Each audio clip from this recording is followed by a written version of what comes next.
Welcome back, everyone. In this video, we're going to continue looking at chemical bonds, and specifically, we're going to focus on covalent bonding. We will also look at what is referred to as the valence of an element and use those rules of valence in order to convert molecular formulas into structural and backbone structures, as well as go in the reverse direction. And if you're given the structural formula or the backbone, you can turn that into a molecular formula. Let's begin. So to review, we talked already about that there's three types of bonding. We have ionic bonding, covalent bonding, and metallic bonding. In the previous videos, we looked at ionic bonding as being an interaction of oppositely charged ions. And now we're going to focus in on covalent bonding. This is looking at where electrons are shared between the atoms. And this can be either equally shared or unequally shared. So when we talk about molecular compounds, these are individual molecules. What that means then is that you can have a single molecule of water or a single molecule of ammonia or hydrogen gas. This is in contrast to ionic compounds, where they consist of a network of repeating array of ions. And so you can't just isolate a single anion and cation in that solid form in the same way you could do for a molecular compound. Covalently bound molecules, molecular compounds exist of nonmetals or nonmetals combined with metalloids. And this is in contrast to ionic bonding and ionic compounds, which consist of metals with nonmetals. So some examples of that include hydrogen with chlorine, water, which consists of oxygen and hydrogen, acetic acid, or ammonia. And so what's going on the atomic level is a sharing of electrons. So if we were to take a look at the hydrogen molecule, that consists of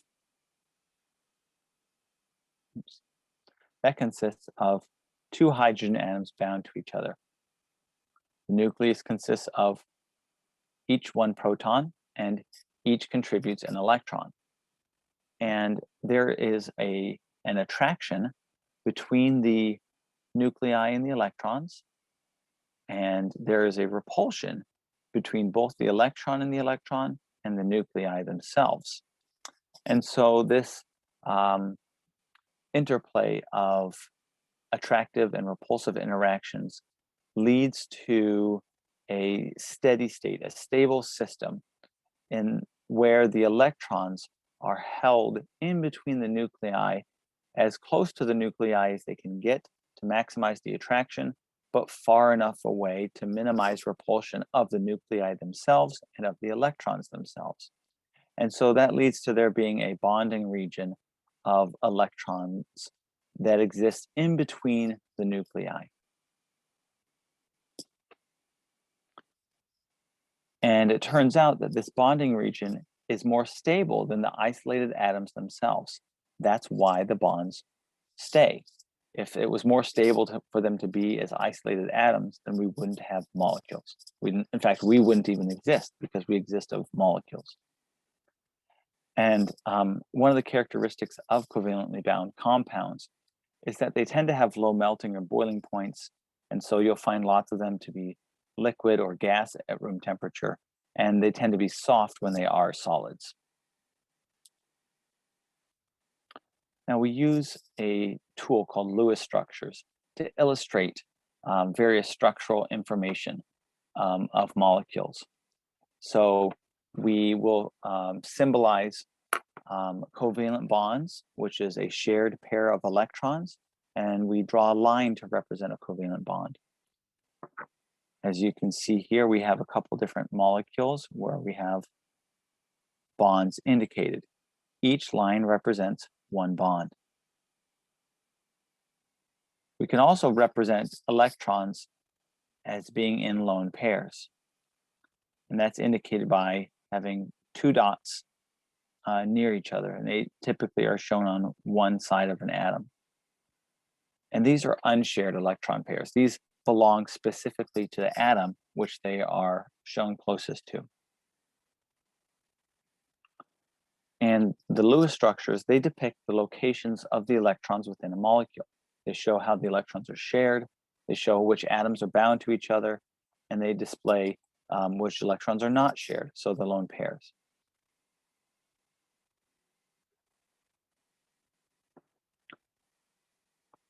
In addition to Lewis structures, there are a variety of other ways that we can represent molecules. And for this particular slide, there's going to be multiple representations, but they are all, in fact, the same molecule. In this case, it will be hexane. So the molecular formula for hexane is C6H14. And this is the simplest way to represent a molecule. However, it doesn't tell us much information about the actual structure. So we can use what's called a condensed molecular formula. And with the condensed molecular formula, it still tends to be somewhat compact, but it does show us what elements are bound to which elements. And so the way to interpret this is that we have a carbon with 3 hydrogens attached to it, and then that carbon is bound to the next carbon, and that carbon is bound to the next carbon. So when you see these chains of carbons with hydrogens or other elements that are sandwiched between them, in reality, what we have are bonds between the carbon atoms. And then the hydrogens kind of fill in the rest. So here on the right, we have a typical Lewis structure. And this depicts, again, which elements are bound to which elements and if there are any lone pairs. And we are going to use what are called the rules of valence to expand the condensed molecular formula into a Lewis structure. And we'll get to that in a brief moment. Another way to represent a given molecule is by use of structural formulas. We can use structural formulas that are space-filling models. And these space-filling models, these actually better represent the actual space that's occupied by a given element. You then have what we would just call a structural formula. And then these are called maps of electrostatic potential.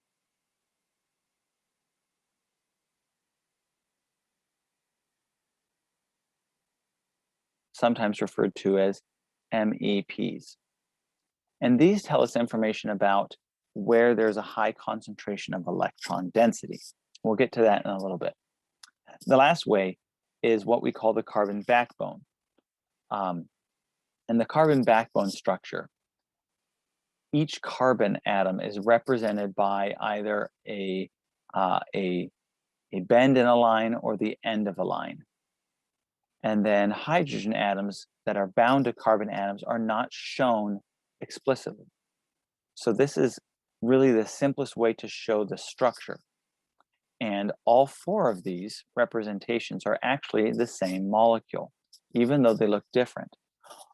Something that we are starting to get into when looking at molecules is the fact that a bond between atoms is free to rotate. And so it's as if we took and we rotated around this way and we bent up one part of the molecule with respect to the other. And so you'll want to practice trying to visualize this in 3D. And I'll show you during help session a good web simulator that you can use to do that. So when we form covalent bonds, it's important to recognize that only the valence electrons are involved in that bonding. And so carbon, which has 4 valence electrons, and sulfur, which has 6 valence electrons, we would represent with their Lewis dot structures initially. For main group elements, you want to remember that the number of valence electrons is equal to the group number. And we've talked about that many times now. The We also talked about the octet rule, how main group elements are going to form bonds. And for ionic bonding, they will gain or lose electrons to complete their octet. For nonmetals bound with nonmetals, they will do the same thing. They seek to complete their octet, but instead of donating or accepting electrons, they share them. So if we wanted carbon to have an octet, we would need to give it 4 new electrons.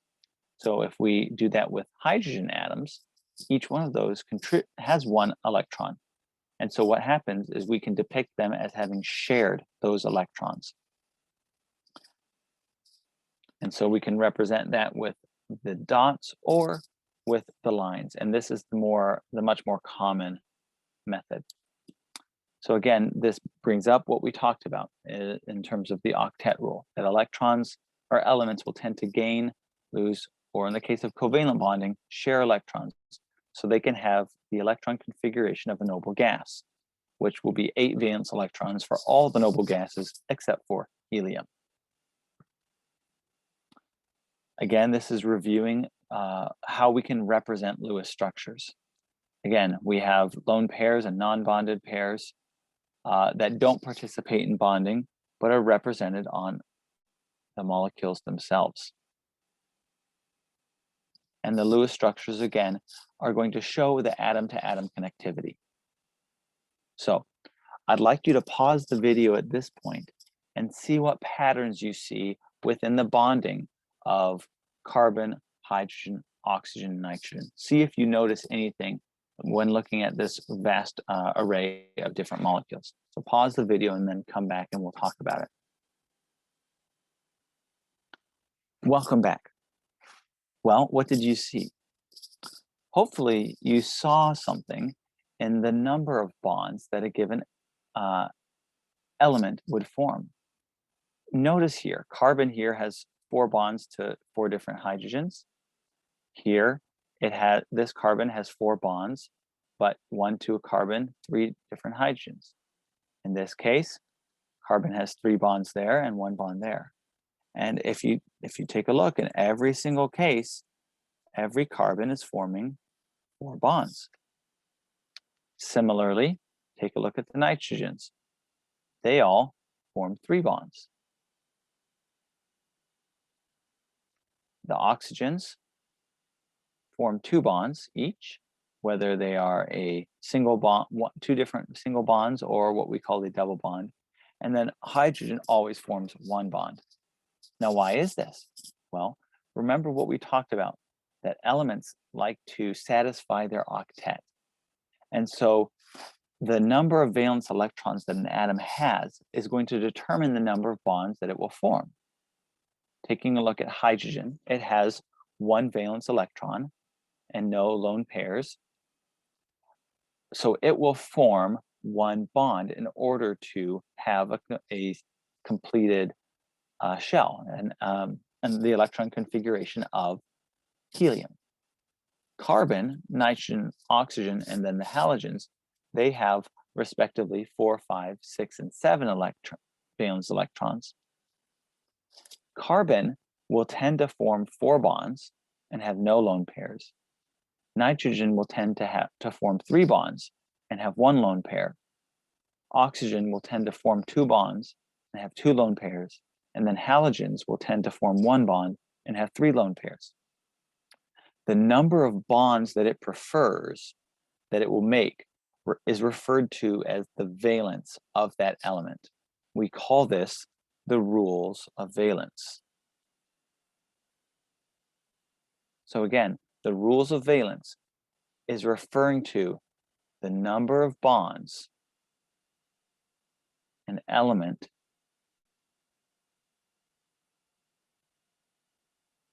will tend to form.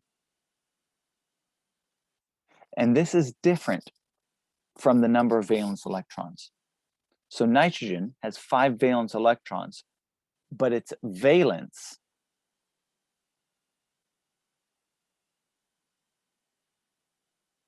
is 3. Oxygen has 6 valence electrons, but when we talk about the valence of oxygen, it is 2. This is a very commonly missed concept for students. So you want to make sure that you get it straight in your mind. Okay, now let's do some practice here. Using the rules of valence, let's try and draw out the structural formula, the Lewis structure for these molecules. Well, we know that nitrogen, when we think about the valence, we need to think about the valence electrons. Nitrogen has 5 valence electrons. Hydrogen has 1 valence electron. And so they need 3 bonds in order to satisfy their valence, and hydrogen needs to form 1 bond. So what we do then is we need to put nitrogen in a scenario where it can form 3 bonds, and hydrogens can each only form 1 bond. Now, if we count up the valence electrons, we see that we need to put a lone pair on the nitrogen. Okay, when we look at C3H8, this is propane. Okay, the condensed molecular formula gives us some suggestions here. Remember that these carbons are really bound to each other. So we can draw a line of carbons.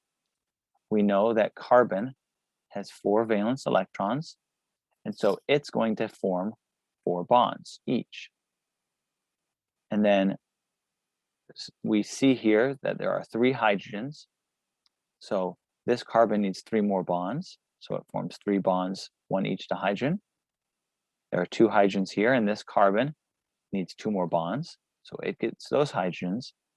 And then there's 3 hydrogens here, and this carbon is missing 3 bonds, and so it gets 1 bond each to 3 hydrogens. Okay, now I want you to pause and try to do it with this one right here. Welcome back. Let's see what you got. Hopefully, keeping in mind that each vertex and each point represents a carbon. We have 1, 2, 3, 4, 5, 6, 7 carbons. And we need to put hydrogens on there such that each carbon has 4 bonds. Okay. Now, how did I know they're hydrogens? Remember, in the skeletal structure, hydrogens are not shown when they're bound to carbon, but carbon needs those 4 bonds. So we have 3 there, 1 here, 3 here, 2 here, 1, 3, and 3. And so that's a total then of 1, 2, 3, 4, 5, 6, 7, 8, 9, 10, 11, 12, 13, 14, 15, 16 hydrogens. And so for its Lewis structure, we would deduce that from the carbon backbone structure. We would simply write out as I have just done. Okay, here's a little bit more practice for you. So pause the video and try and determine the molecular and structural formula for these molecules. Welcome back. Did you figure it out?